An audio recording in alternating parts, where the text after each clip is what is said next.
viena no vissvarīgākajām izvēlēm jauniešu dzīvē ir izglītības iegūšana. Un par laimi lielākajai daļai no jauniešiem nemaz nerodas tādi jautājumi, kāpēc mums ir jāiet skolā, kāpēc ir jāmācās. Un tas ir pašsaprotami, jo laba izglītība to tādu zināmu drošības garantiju nākotnē. Un tas ir tikpat pašsaprotami kā to, ka iespēja iegūt izglītību mums nodrošina valsts.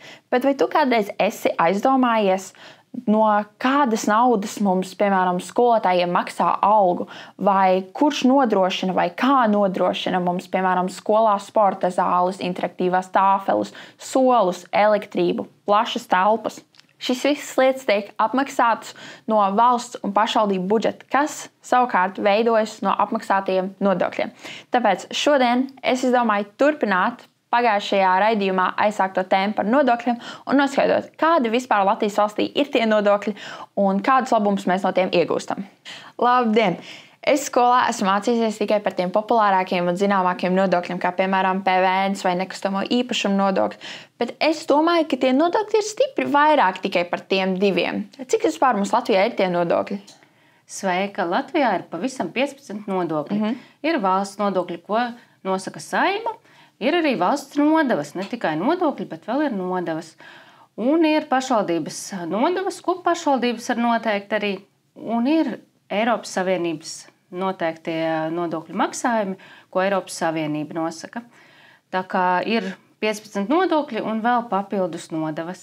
Esmu dzirdējis, ka vienam tam pašam nodoklim var būt dažādas likmes. Piemēram, PVN likme var būt 21%, 12%, 5% vai pat 0%. Kas par nosaka šīs likmes un vai tās var mainīties? Jā, likmes nosaka ar likumu. Tātad, lai mainītu likmes, ir jāmaina likums.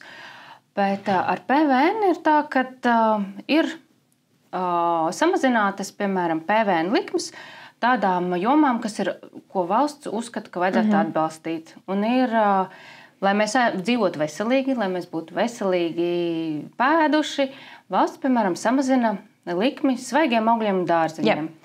Tad valsts ir svarīgi, lai mēs būtu gudri, mācītos un izglītotos.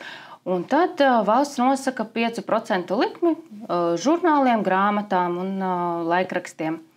Ir arī tādas jomas, ko valsts pavisam atbrīvo, piemēram, no PVN nodokļa, un tā ir zobārstniecība. Tad, lai mēs varētu visi smaidīt un būt veseli zobi, zobārstniecība atbrīvo pilnībā no PVN. Kuriem vēl nodokļiem ir tā, ka atšķirās šīs likmes?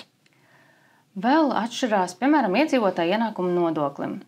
Ir pamata likme, bet jo lielāki ienākumi, jo ir progresīvā likme, tātad no augstākiem ienākumiem mēs maksāsim lielāku likmi. Vēl var atšķirties, piemēram, akcijas precēm atkarībā no tā, kāda tā akcijas prece. Ir vēl arī dabas resursu nodoklis, kur atšķirsies no tā, kādu izmantojam dabas resursu, vai tas ir atkal piesārņojums un atkritumi, tad arī mainās likmes. Vai nodokļa likmi piemērošana visā pasaulē ir līdzīga? Nē, katra valsts nosaka savus nodokļus, un katrai valstī var būt sava nodokļu sistēma. Un varbūt tā, ka mums ir kāds nodoklis, kas citā valstī, piemēram, nemaz nav, vai otrādi. Piemēram, Igaunija šobrīd tikai vēl apspriež jautājumu, vai viņiem saldinātiem dzērieniem nodokļu būtu jāpiemēro vai nē. Un es esmu bijusi arī tādā valstī, kur, piemēram, PVN tiek uzrādīts cenā. Veikalā es paņemu preci, un pie kases man pierēķina PVN, un es pat nezinu, cik viņš liels būs. Man ir pārsteigums par to, kāda ir cena galā. Mani kā jaunieti vienmēr ir interesējusi, no kurienes nāk nauda vai kura tieši nodokļu samaksātā nauda iet uz manu izglītību un kas apmaksā skolu. Vai ir tāda iespēja vispār noteikt, kuru nodokļu maksājumi tieši iet uz izglītības nozari? Jā, 24. gadā valsts budžetā ir paredzēts, ka no viena nodokļos samaksātā eiro 8,6 centi paredzēti izglītībai, zinātnei, sportam un kultūrai. Un, tā kā skolas uztur pašvaldības, tad tas būs no tām pašvaldībām samaksātā nodokļa. Un pašvaldībām aiziet nekustamā īpašuma nodoklis, tad vēl ir iedzīvotāju ienākuma nodoklis un daļa no dabas resursu nodokļa. Tātad no tavu vecāku samaksātā iedzīvotāju ienākuma un nekustamā īpašuma nodokļa daļa aizies tavas skolas uzturēšanai. Un visbeidzot, kas nosaka nodokļu likmju paaugstināšanos un pazemināšanos? nodokļu paaugstināšanos vai pazemināšanos jānosaka ar likumu, bet to izvērtē.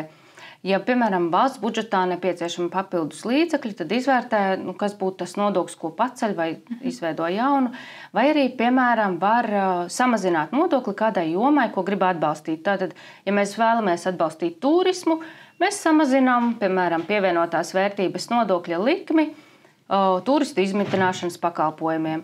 Vai, ja mēs vēlamies aizsargāt dabu un domāt par piesārņojumu, tad, piemēram, dabas resursu nodokļu likmi uzliek plastmasai vai atkritumu apsaimniekošanai. Un tātad, ja man būs jāmaksā veikalā vairāk par plastmasas maisiņu, es tomēr atcerēšos paņemt līdzi audumu maisiņu. Sveiki, jaunieši! Prieks atkal pie jums šeit viesoties Mārupē Hēlijā jauniešu centrā. Es šonedēļ satikos ar vidu nodokļu attīstības, plānošanas un pārvaldes vadītāju Lauru Franku, un mēs parunājām par nodokļiem un to likmēm Latvijā. Tāpēc šodien es šeit esmu atnākusi kopā ar Ričardu, un mēs izdomājām vienu fantastisku spēli priekš jums. Pirmā lieta, kas jums būs jāizdara, ir jāsadalās divās komandās. Mēs pusēm dalīsimies. Jā. Okay, labi, super. Spēle būs pavisam vienkārša. Komandas viena pēc otras sauks kādu nodokļu Latvijā, uzvarēs tā komanda, kura nosauks vairāk nodokļus. Akmeņšais papīrītis, kura komanda pirmā? Akmeņšais papīrītis, 1, 2, 3. Ir zemes nodokļi. Okay. Muitas nodoklis. Sauc apākam nodoklis? Nezinu. Ir vēl nekustamā īpašuma nodoklis. Es ko to teikt? Iedzīvotāju ienākumu nodoklis. Ok, labi. Es vairāk nezinu. Tiešām padomājiet, ko jūs mācījušies sociālās zinībās. Dabas nodoklis. Nē, es arī atceros, kaut kas bija saistīts. Dabas resursu nodoklis. Jā. Man tas ir, ka tā kā viena komanda konkrēti šoreiz uzvarēs. No kur ir tādas zināšanas? Kur jūs vispār esat iemācījušies nodokļus? No pieredzes, no skolas, vecākiem? Es skolā sociālās zinībās dažus iemācījos. Jā, es arī teiktu, noteikti skolā esmu dzirdējis kaut ko, kā arī esmu pats saskārusies ar nodokļiem. Un vienkārši dzīvē sabiedrībā runājot. Pirmiem nodokļiem, ko es saskaros, bija pievienotās valsts vērtības nodokli veikalā. Un pēc tam es vairāk uzzināju sociālās zinībās. Man ir jautājums par PVN. Tā kā tas ir pirmais nodoklis, ar ko cilvēki saskarās iepērkoties. Vai jūs zināt PVN likmes? Ja es nemaldos, bija 27. Manuprāt, 21%. 21%. Jā. Jūs esat gadījumā skolā arī mācījušies, kā nodokļi mainās. Piemēram, vismaz es esmu dzirdējis, ka PVN ir dažādas versijas. Piemēram, ja tu pērc, es nezinu, aptiekā kaut kādas lietas, tad tas PVN nodoklis ir mazāks. Man šķiet, ka jā, bet īsti neatceros. Man šķiet, ka sociālā skolā kaut ko teica, bet es neatceros daudz. Mums arī bija, ka tā sāstīja, kad attiecīgām lietām citām ir mazāk un citām ir daudzāk. Jūs, prāt, tas ir svarīgi, ka, es nezinu, jūs pērkat kādas zāles, piemēram, ibumetīnu vai, es nezinu, ogli. Tas ir labi, ka tie nodokļi nav tik augsti. Jā, manuprāt. Jā. Manuprāt, tas ir svarīgi, lai tas būtu pieejamāk cilvēkiem, kuriem tiešām ir vajadzīgs. Kas jūs, prāt, notika, ja nodokļu likmes samazinātos?